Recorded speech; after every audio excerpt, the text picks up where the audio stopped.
అఖిలాండ కోటి బ్రహ్మాండ నాయకుడు, దేవదేవుడు, కలియుగ ప్రత్యక్ష దైవమైనటువంటి తిరుమల శ్రీవారి మహాప్రసాదంగా భావించేటువంటి లడ్డూలో కల్తీ నెయ్యి కేసు వ్యవహారంలో కీలక మలుపు చోటు చేసుకుంది.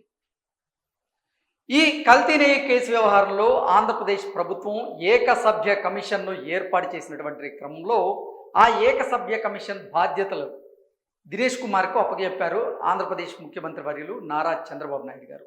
ఈ నేపథ్యంలోనే దినేష్ కుమార్ గారు ఆ బాధ్యతలను చేపట్టి ఈరోజు ముఖ్యమంత్రి వర్యులైనటువంటి చంద్రబాబు గారిని కలిసేందుకు ఆయన వెళ్ళినటువంటి క్రమంలో ఈ కేసు వ్యవహారంలో ఏం జరగబోతుందనేటువంటి చర్చ మళ్ళీ మొదలైంది.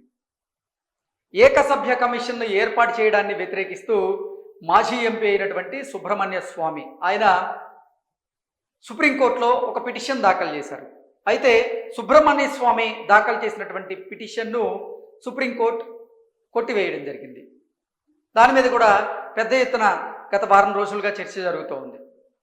సుబ్రహ్మణ్య స్వామి వెనకుండి జగన్మోహన్ రెడ్డి తనతో ఈ కేసు వేయించారనేటువంటి చర్చ కూడా ప్రధానంగా జరిగింది. ఈ నేపథ్యంలోనే ఏకసభ్య కమిషన్కి సంబంధించినటువంటి బాధ్యతలను దినేష్ కుమార్ చేపట్టారు. ఆ తర్వాత చంద్రబాబు గారితో ఆయన భేటీ అయ్యారు. ఆ తర్వాత తిరుపతి నుంచి అంటే తిరుమల నుంచి ఆయన విచారణ చేపట్టేందుకు కూడా సన్నాహాలు సిద్ధం చేసుకున్నట్లుగా తెలుస్తుంది. దీని మీద మనం పూర్తి స్థాయిలో విశ్లేషణ చేసుకునేటువంటి ప్రయత్నం అయితే చేద్దాం. సంచలనంగా మారిన లడ్డు వ్యవహారంలో కీలక మలుపు. ఇప్పటికే ఆ అంశం రాజకీయంగా పతాక స్థాయికి చేరింది. అసెంబ్లీలో ఆంధ్రప్రదేశ్ ముఖ్యమంత్రి వర్యులు నారా చంద్రబాబు నాయుడు గారు ఈ కల్తీ నెయ్యి కేసు వ్యవహారం మీద ఆయన పవర్ పాయింట్ ప్రజెంటేషన్ కూడా ఇవ్వడం జరిగింది. 26న మండల్లో ఇందాపూర్ హెరిటేజ్ మీద వస్తున్నటువంటి విమర్శల మీద చర్చ జరగబోతోంది. ఈరోజు లడ్డు వివాదం పైన ప్రభుత్వం తాజాగా ఏకసభ్య కమిషన్ను నియమించింది.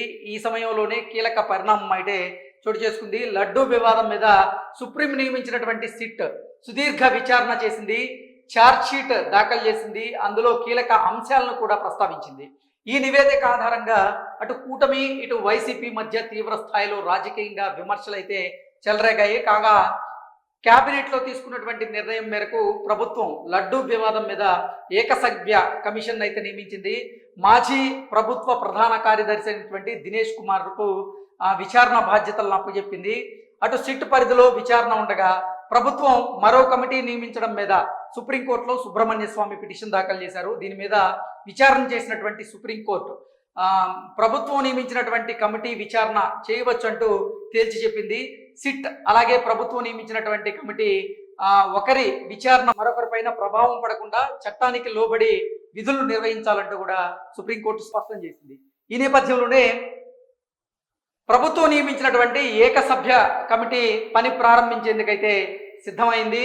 తాజాగా ఉండవల్లి నివాసంలో సీఎం చంద్రబాబుతో ఈ ఏకసభ్య కమిషన్కు సంబంధించినటువంటి సభ్యులైన మాజీ చీఫ్ సెక్రటరీ దినేష్ కుమార్ భేటీ అయ్యారు. కమిటీ బాధ్యతలు తీసుకున్నటువంటి దినేష్ కుమార్ గారు ఈరోజు తిరుపతి కేంద్రంగా పూర్తి విచారణ చేసే అవకాశం అయితే ఉంది.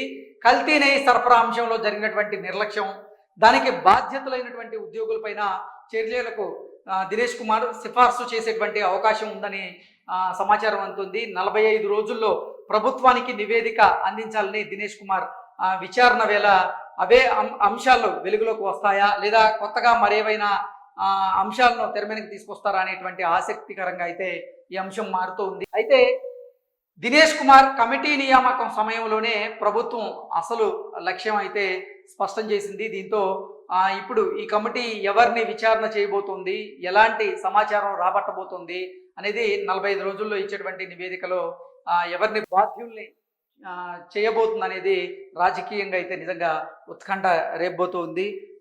ఈ లడ్డూ విషయంలో ఇప్పటికే పూర్తిగా దేశవ్యాప్తంగా చర్చ జరుగుతోంది.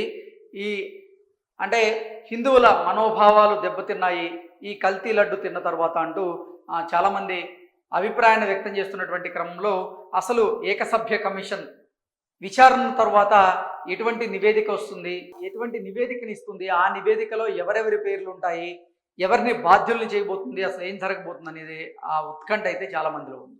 Thank you so much.